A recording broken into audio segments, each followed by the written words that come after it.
ස්වාගතය පිළිගන්නවා සුහස් ශ්‍රේෂ්ඨ YouTube නාලිකාව වෙතට. ඉතින් මම මගේ පළවෙනි වීඩියෝ විදියට කතා කරන්න සූදානම් වෙන්නේ ගොඩක් අය කැමති මාතෘකාවක් ගැන. මේ වෙන මොනවත් නෙමෙයි ෆිල්ම් එකක් ගැන. ඉතින් ෆිල්ම් ගැන කිව්වම සයන්ස් ෆික්ෂන් ලෝකේ උඩින්ම රෑන්ක් එකක් තියලා තියෙන ෆිල්ම් එක තමයි 2014 දී ක්‍රිස්ටෝෆර් නෝලන් සහ ජොනතන් නෝලන් විසින් අධ්‍යක්ෂණය කරන ලද ඉන්ටර්ස්ටෙලා ෆිල්ම් එක. ඉතින් මගේ මාතෘකාව වෙන්නේ මේකමයි.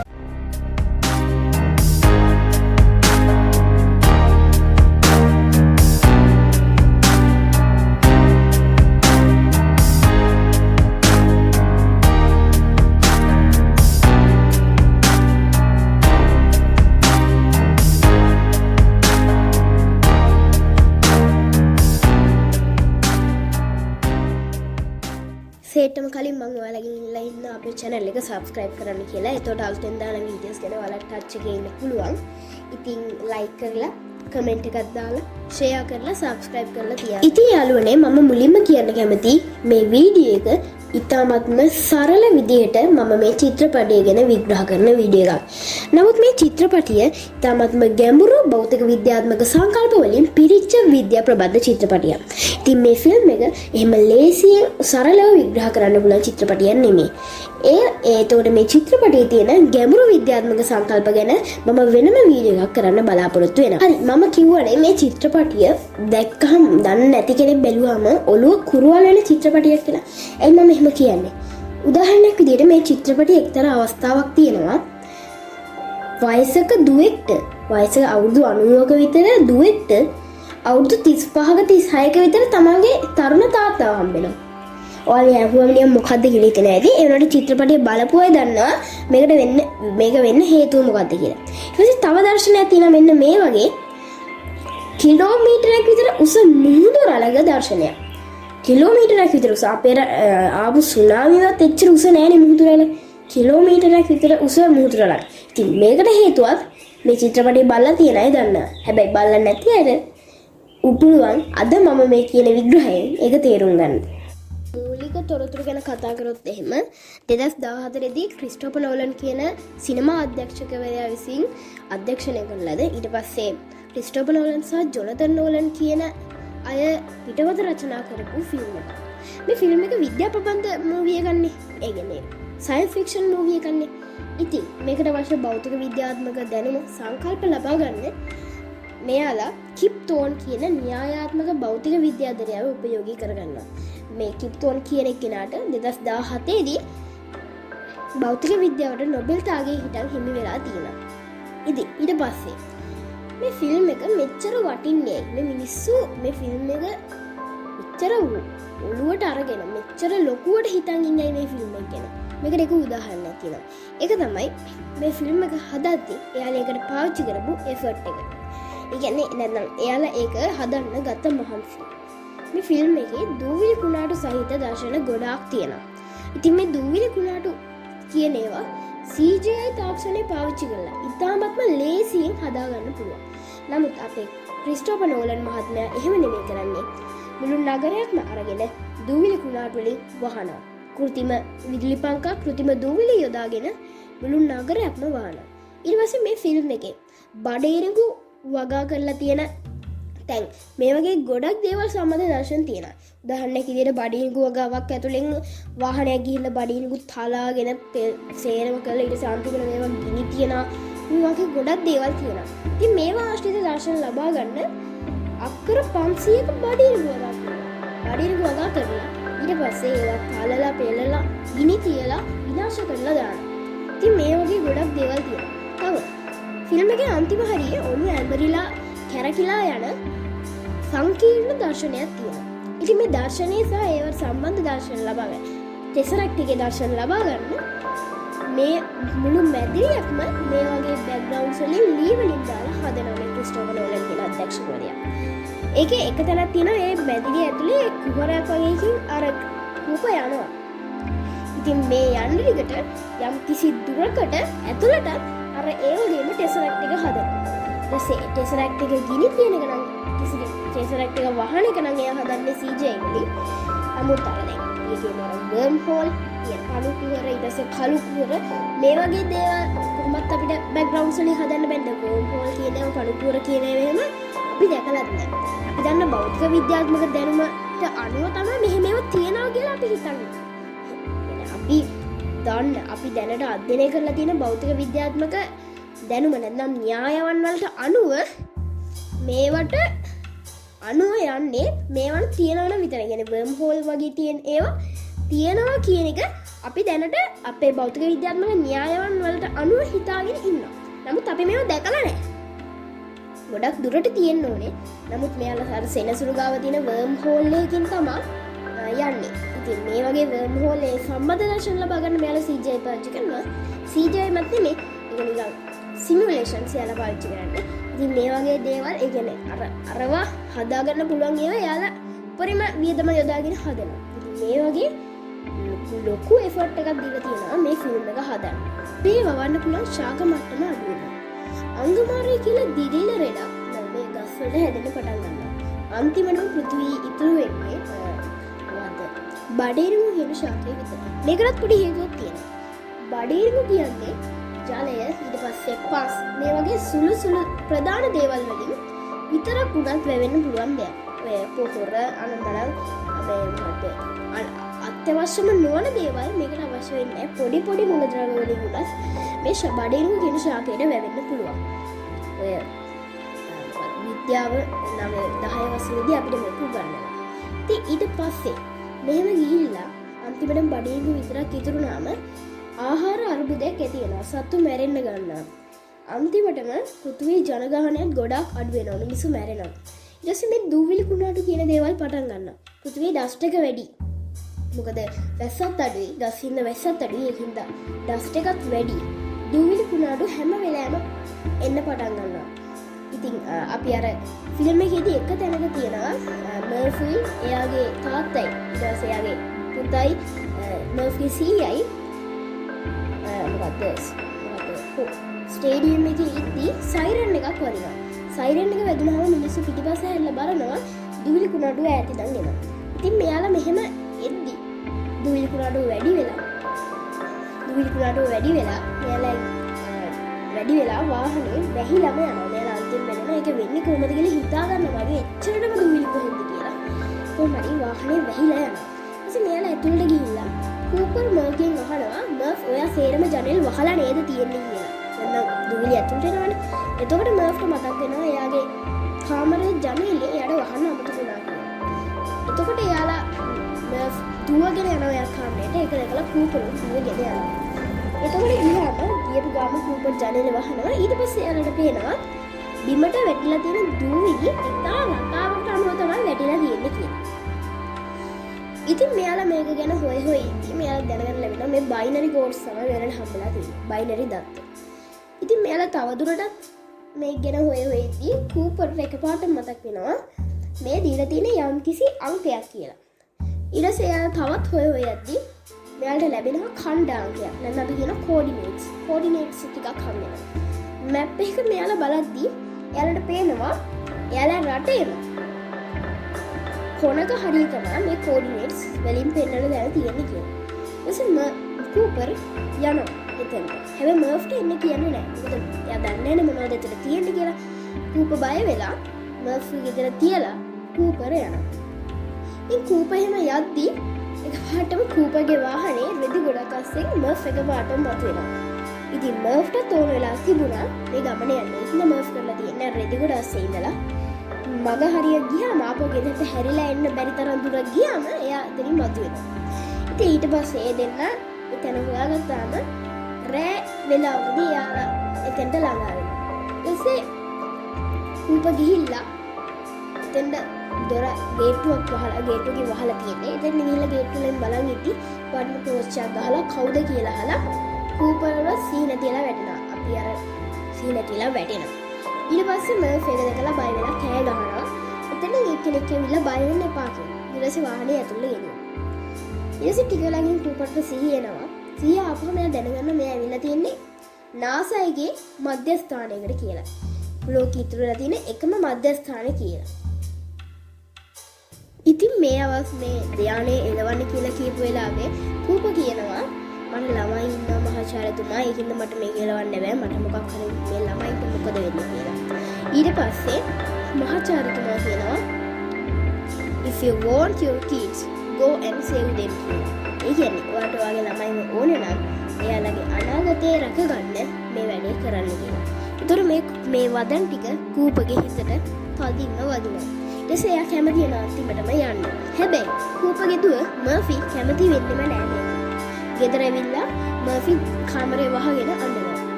ඉතින් ඊට පස්සේ කූප ගෙදර ඇවිල්ලා මර්ෆි ළඟට එලා අඬන්න එපා මම ඔයාලගේ අනාගතය වෙනුවෙන් යන්නේ කියලා කියද්දි එයාගේ කාමරේ ඒ දවස් මර්ෆිගේ කාමරේ ඒ දවස් නම් තිබිලා තියෙනවා අර අద్භූත පොත් වැටෙන සීන් එක. ඒ කියන්නේ එයා කාමරේ පොත් රාක්කයක් තියෙනවා.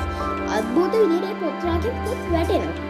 මර්ෆි ඒකට හේතුව දන්නේ නැහැ. එක දවසක් මෙහෙම වැටිලා තියෙද්දි මෙයා ඒ පොත් වැටිලා තියෙන පොත්වල හිඩස් එකතු කරලා ඒ දීලා තියෙන රටාවේ පොඩි සිග්නල් එකක් හදාගන්න. මේ සිග්නල් එක තමයි ස්ටේ කියන්නේ. බයිනරි කෝඩ්ස් වලින් තමයි හම්බෙන්නේ. ස්ටේ කියන එක තමයි මෙතන තියෙන්නේ. ඉතින් මෙයා මෙහෙම ස්ටේ කියලා තමයි තියෙන්නේ කියලා තාත්තට කියනවා. ඒ වුණාට තාත්තා මෙයා විශ්වාස කරන්නේ නැහැ. ඉතින් තාත්තා කියනවා ඕක බොරුවක් පුතේ කියලා කිව්වාම ඊට පස්සේ තාත්තා අත්ඔරලෝසුවක් දෙනවා. තාත්තට ඒ වගේ අත්ඔරලෝසුවක් තියෙනවා. දුවටත් එක අත්ඔරලෝසුවක් දෙනවා. ඒතකොට තාත්තා දීලා කියනවා දුවේ අපි මම ගිහිල්ලා ආපහු එද්දී අපි දෙන්නට කාලය ගත වෙන විදිහ වෙනස්. ඒක හින්දා මම ඔයාගේ වයසේ ඉන්නත් පුළුවන් කියලා කියනවා. ඒ කියන්නේ දැන් මෙයා මෙහි යද්දී අවුරුදු 35යි කියමු. එයා මෙහෙට එද්දී ආපහු අවුරුදු 36යි කියමු. ඒ 36 වෙද්දී මර්ෆිටත් අවුරුදු 36යි කියලා කියනවා. අමුතු දෙයක්. ඉතින් මේක වෙන්නේ ඒ කියන්නේ එයා යන ප්ලැනට් වල එයා මුලින්ම යන මිලර්ස් ප්ලැනට් එකේ පැය එකක් එයා මිලර්ස් ප්ලැනට් එක ගත කරන පැය එකක් පෘථිවියේ අවුරුදු 7කට සමානයි. ඉතින් මේ වගේ එයා මිලර්ස් එයා ප්ලැනට්ස් ඕබිට් වෙන්නේ බ්ලැක් හෝල් එකක් වටේනේ. ඉතින් කාලය උරා ගන්නවා. ඉතින් ඒකෙන් එයාලට කාලය ගත වෙන්නේ අඩුවෙන්. ඒක නිසා කූපර්ට වයස යනවට වඩා මර්ෆිට වයස යනවා. ඒකින්ද පෘථිවියේ ගොඩක් ලොකු අවුරුදු ගානක් යද්දී අරේ ඉතාමත් පොඩි ගානක් ගිහින් තියෙනවා. ඒකින්ද අර දෙන්නගේ වයස එකම වෙන්න පුළුවන් කියලා කූපර් කියනට. ඊට පස්සේ මර්ෆ් කොච්චර කිව්වත් අහන්නේ නැති හින්දා කූපර් මර්ෆ්ව දාලා තනියම කාමරේ දාලා දොර වහද්දිම තව පොතක් කූපර් ඉස්සරහදීම අභිරහස් විදියට වැටෙනවා පොත් රාක්කේ. ඒත් කූපර් එක ගණන් ගන්න නැතුව යනවා. ඉතින් ගිහිල්ලා එයාලා පෘථිවියෙන් පිටත් වෙලා එයාලා අර මැසේජ් යවන්නේ පෘථිවියේ ඉන්න අයට එයාලට මැසේජ් යවන්න පුළුවන්. හැබැයි එයාලට අපෝ පෘථිවියට මැසේජ් යවන්න බෑ. කියන්නේ වන් ලයින් මේ මීඩියා සිස්ටම් එක තමයි එයාලට තියෙන්නේ. මෙහෙන්ද එහෙට යවන්න පුළුවන්. එහෙනම් මෙහෙට යවන්න බෑ. ඉතින් මේකත් පොඩි මේවා තියෙනවා බටහිර විද්‍යාවේ ඒ දවස් ඉඳන් එයාලා ආගම ක්‍රිස්තියානි ආගමේ පොඩි සම්බන්ධයක් තියෙනවා මේකට. මම මේක අර ඉන්ටර්ස්ටෙලා ගැඹුරු තල කියන වීඩියෝ එකේදී ඒක ඔයාලට කියා දෙන්නම්. කමන්නේ අපි දැන් සරල විග්‍රහණ කරන්නේ අපි ඒක එහෙම කියමු. one way media මේ සිස්ටම් එකකින් තමයි යාලා කමියුනිකේට් කරන්නේ. ඉතින් එහෙම ගිහිල්ලා යාලා සැටර්න් ගාව තියෙන වර්ම් හෝල් එකකින් ඇතුළට යනවා. මේ වර්ම් හෝල් එකත් මෙයාලා මේ ෆිල්ම් එකේ පෙන්නන විදිහට නෙමෙයි. ඇත්තම වර්ම් හෝල් එකක් ඇතුලේ යද්දී. වර්ම් හෝල් එක කියන්නේ මෙයාලා මේ ෆිල්ම් එකේ ඉස්සරහින් පෙන්නන කියන්නේ වර්ම් හෝල් එකට ඇතුල් වෙන්න කලින් පේන්නේ ගෝලයක් වගේ. ඒක හරි. ඒ කියන්නේ අපි දන්නේ නැහැ. ඒ උනාට අභ්‍යවකාශ වස්තුව නිකන් රවුන්ඩ් ත්‍රිකෝණාකාර ඒ වගේ නැතුව ගෝලයක් කියන එකට පොඩි වැඩි සම්භාවිතාවක් තියෙන එහෙම වෙන්න පුළුවන් කියන එක. නමුත් වර්ම් හෝල් එකෙන් ඇතුලේ යන ටික ඒ විදිහට නෙමෙයි පේන්නේ. ඒක යාලා පොඩ්ඩක් කලා පොඩ්ඩක් ඒකට දාලා භෞතික විද්‍යාව කියන එක පොඩ්ඩක් ඈඩ් කරලා පොඩි රසවින්දනයක් එක්ක තමයි ඒ ටික හදලා තියෙන්නේ. ඇත්තටම වර්ම් හෝල් එක ඇතුලේ යද්දි ඔය වගේ නෙමෙයි. ඒක ටිකක් කැතයි.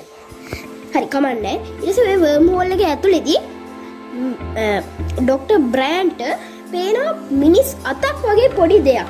නමුත් මේක එයාට හෑන්ඩ් ෂේක් කරන්න වගේ පේන්නේ. ඉතින් මෙයාට හෑන්ඩ් ෂේක් කරනවා. නමුත් එයා දන්නේ මොකද්ද කියලා. එයා හිතන්නේ මේ වර්ම් හෝල් එක හදපු දියුණු ශිෂ්ටාචාරයේ කවුරු හරි ජීවීන්ලා එයාලත් එක්ක කමියුනිකේට් කරන්න හදනවා කියලා. ඉතින් එයා හෑන්ඩ් ෂේක් කරනවා. නමුත් අන්තිමදී මේ එළි වෙනවා ඒ අත කූපර්ගේ අත කියලා. පොඩක් පොඩ ඔලු කැරගෙන ඇති. ඒ වුණාට ඒක මම අන්තිමට කියන්නම්. එහෙම තමයි වෙන්නේ මේ අත කූපර්ගේ අත. ඉතින් එහෙම ගිහිල්ලා අර වර්ම් හෝල් එකෙන් එළියට ගියාම එයාලට පේනවා මුලින්ම එයාලා යන්නේ මිලර්ස් ප්ලැනට් එකට. හැබැයි මිලර්ස් ප්ලැනට් එක දැන් මම කියව මිලර්ස් ප්ලැනට් එක ඕබිට් වෙන්නේ කළු කුහරයක් වටේ. ඉතින් ඒකෙන්ද පොඩි ගුරුත්වාකර්ෂණයේ වැඩි ගතියක් තියෙනවා. එයාලා මිලර්ස් ප්ලැනට් එකට ගිහිල්ලා මිලර්ස් ප්ලැනට් එකේ ඉද්දි තනිකර වතුර විතරයි එයාලට පේන්නේ. ඉතින් වතුර විතරයි එයාලා හිතන්නේ ඇයි කියලා හැමෝත් එයාර මැසේජ් එක එවලා තියෙන දේ හිතන එක හොඳයි කියලා. ඈතින් නිකන් කඳු වගේ පේනවා. ඉතින් මේ අර ඩොක්ටර් බ්‍රෑන් යනවා ඒ කඳු දිහාට අර හින්න මිල කියන එක්කෙනාව හොයාගන්න. නමුත් කූපර්ට මේක ගැන පොඩි සැකයක් ඇති වෙලා එයා බලන් හිටියා මෙයාට තේරෙනවා ඒ කඳු නෙමේ ඒ මුහුදු රළ කියලා. ඉතින් ඊට පස්සේ එයා කියන්නේ එකර මුහුදු රළක් ගියාම පිටිපස්සෙන් තව මුහුදු ලොකු මුහුදු රළක් එනවා කියලා එයා දන්නවා. ඒ හින්දා දුවගෙන ගිහිල්ලා පිටිපස්සෙන් බලනවා. එතකොට පේනවා එයාට අර මම කියපු කිලෝමීටරයක් විතර උස මුහුදු රළ එයාලා යානේ ගෑවෙන්න ඕන්න මෙන්න තියනවා කියලා. එයා ඉක්මනට කෑ ගහලා කියනවා මේ මොකද එයාගේ ටීම් එක අනිත් අය එළිය හිටපු ඉඳලා එයාලට ඇතුළට එන්න මුහුදු රළක් එන්නේ කියලා. එතනදී බේරෙන්න පුළුවන් වෙන්නේ රොමිලිටයි කූපර්ටයි ඩොක්ටර් බ්‍රෑන්ටයි විතරයි. හිටපු අනිත් එක්කෙනා ලැඩරට අහුවෙලා මැරලා යනවා. ඉතින් ඇත්තටම අර කලින් ආපු මිලර් කියන එකනත් මැරිලා තියන්නේ රැල්ලට අර ඉස්සරහා ගියපු රැල්ලට අහුවෙලා පැයකට විතර කලින්. කියන්නේ කාලේ වෙනස්නේ. ඒකින්ද අපිට මේ මැසේජ් එකෙන් අවුරුදු 10ක් 20ක් විතර ගියාට පැය 8ට ගිහින් තියෙනවා. තුර රැල්ලට අර අහුනම යානය මේ යානේ එන්ජින් ඇතුළට වතුර යනවා. ඉතින් මේ වතුර ටික හිඳිලා යන්න තව එයාලට පැය 3:00කට ආසන්න කාලයක් ඉන්න වෙනවා. එතකොට පෘථුවියේ ගොඩාක් කල් ගිහිලා අවුරුදු 20කට කිට්ටු වෙන්න ගිහිල්ලා.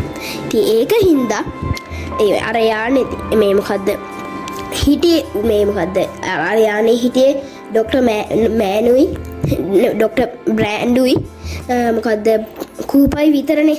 එයාලට ගියාම රොමිලි හම්බුනාම අහනවා ඇයි ඔයාලා මෙච්චර කල් ආවේ නැත්තේ මං අවුරුදු 20ක් බලන් හිටියා කියලා. එතකොට අරේලා පුදුම වෙනවා එච්චර කල් ගියාද කියලා අහනවා. ඉතින් ඊට පස්සේ මේ මොකද්ද අනිත් එක්කෙනා කොහෙද කියලා අපුවම එයාට බේරෙන්න බැරි වුණා කියලා. ඊට පස්සේ එයාලා ඊළඟට යනවා මෑන්ස් ප්ලැනට් එකට. දැන් අර මෑන්ගේ ග්‍රහලෝකෙට. මෑනුත් thumbs up එකක් කියලා තිබුණා.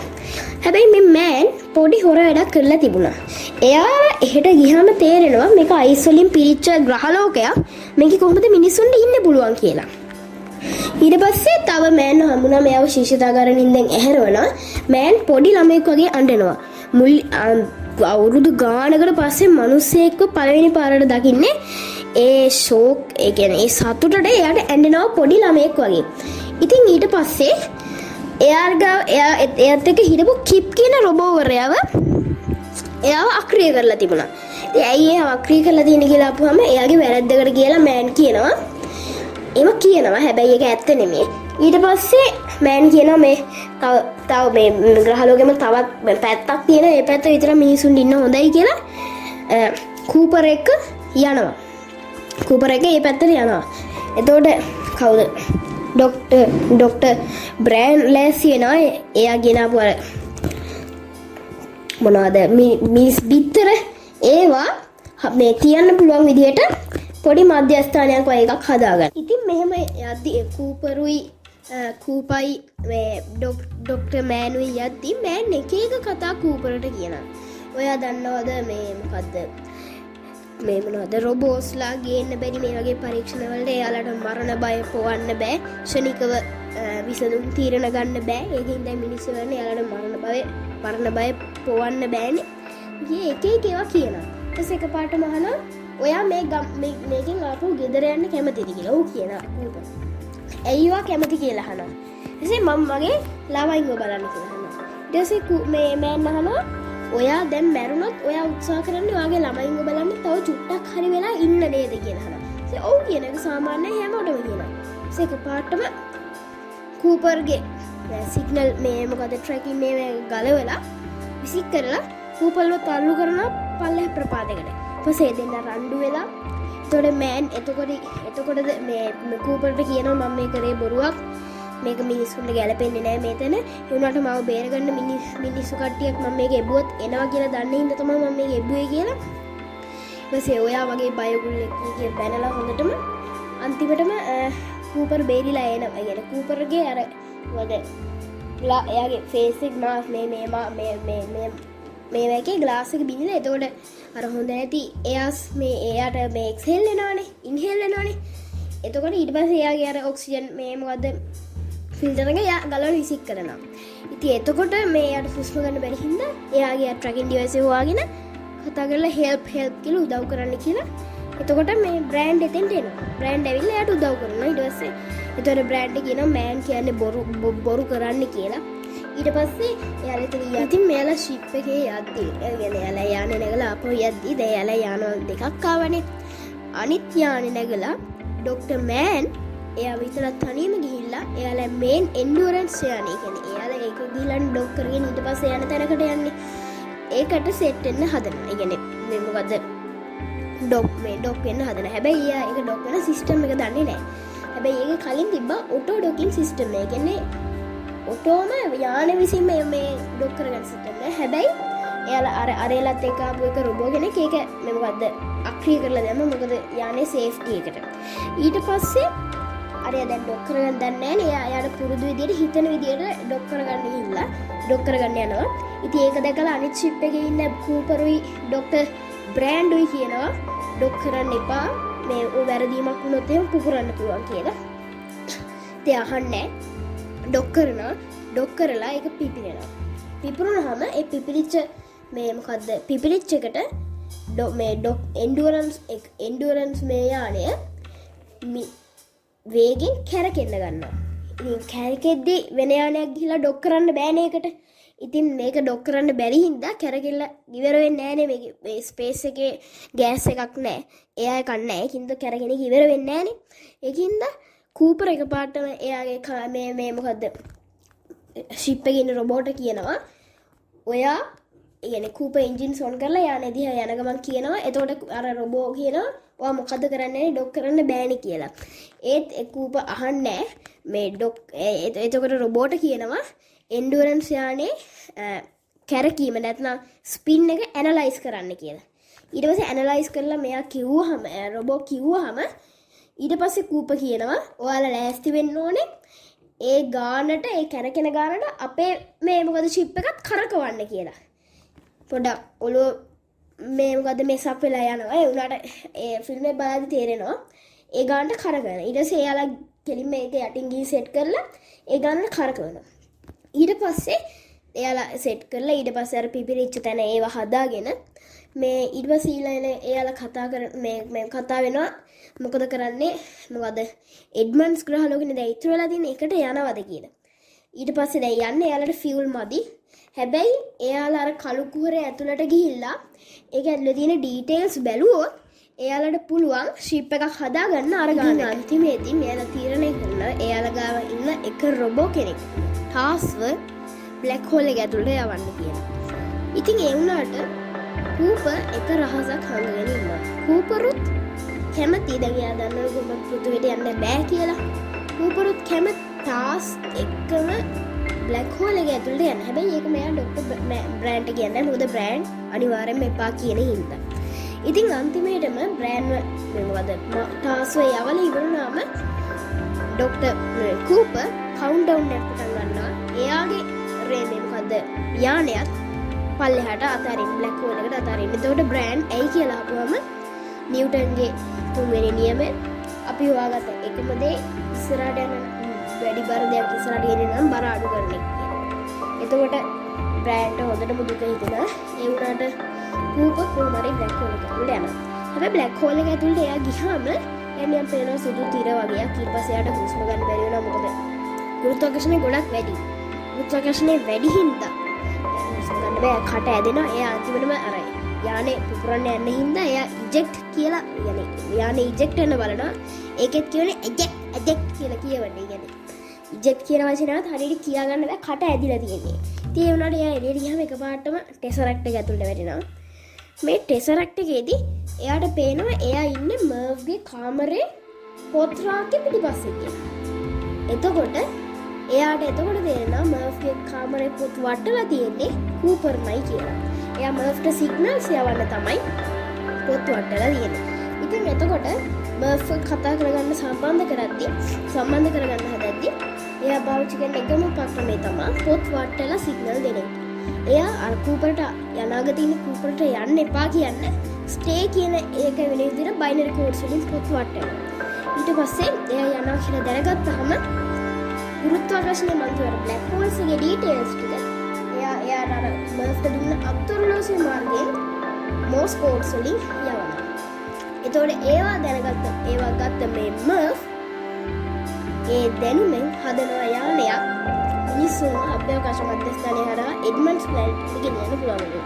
මොකද එතකොට ඩොක්ටර් බ්‍රෑන් ගිහිල්ලා තියෙන එඩ්මන්ඩ් ප්ලැනට් එකට ඒක හොඳයි කියලා දැනගෙන ඉන්නවා. හැබැයි අර එඩ්මන්ඩ් මැරිලා යාට කැමර නැති වෙලා.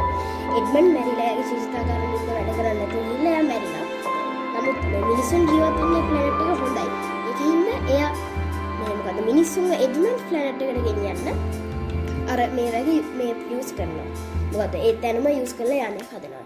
ඊට පස්සේ ඒ දැනුම දුන්නට පස්සේ ඒ ටෙසරැක්ට් එක වහන්න පටන් ගන්නවා. ඒ ටෙසරැක්ට් එක හදපු ජීවීන් වහන්න පටන් ගත්තාම එකපාරටම කූපර්ව එළියට විසිකලා අර වර්ම් හෝල් එක ඇතුළට යනවා.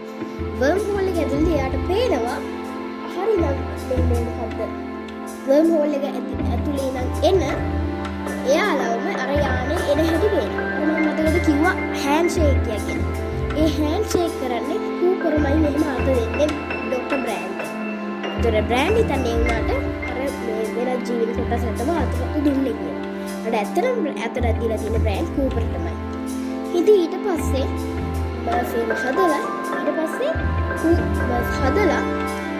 ඒ යානෙන් එනවා මේ මොකද්ද සෙඩන් ගාව තියෙන වර්ම් හෝල් එක ගාවට. වර්ම් හෝල් එක ගාවට එද්දි මර්ෆ්ට හොඳටම වයසයි කියන්නේ. ගොඩක් කාලයක් යනවනේ. වයසයි යාට මැරෙන්න ඕන මෙන්නේ යා. ඉතින් ඊට පස්සේ මේ මොකද්ද කූපර්ව සෙටන් ගාවදී ඒ යානෙට හම්බෙනවා ඒ යානෙට වර්ම් හෝල් එකේ ඉඳලා. ඊට එයාලා එතනින් කූපර්ව අරගෙන මොකද්ද එයාට බෙහෙත් දීලා මේ අත පැත්තට ගන්නවා. එතකොට එයා තරුණයි. හැබැයි යාගේ දුව වයසයි. ඊට පස්සේ එයාලා කරගෙන අභ්‍යවකාශ මධ්‍යස්ථාන හදලා තියෙන්නේ රවුම් විදිහට එක තැනක තියෙනවා මේ ගෝල්ෆ් ගහනවා. ඔහොම කරලා ගැහුවා බෝල යන්නේ උඩ ගිහිල්ලා උඩ තියෙන ගෙදරක වහලේ ජනේලෙ වදිනවා. ඒ ෆිල්ම් එක වලදී වල තියෙන මම මෙතන වීඩියෝ එකක් දාන්නම් මෙතන උඩට මේ මොකද්ද වීඩියෝ එකක් දාන්නම් ෆිල්ම් එක බලද්දි තේරෙනවා.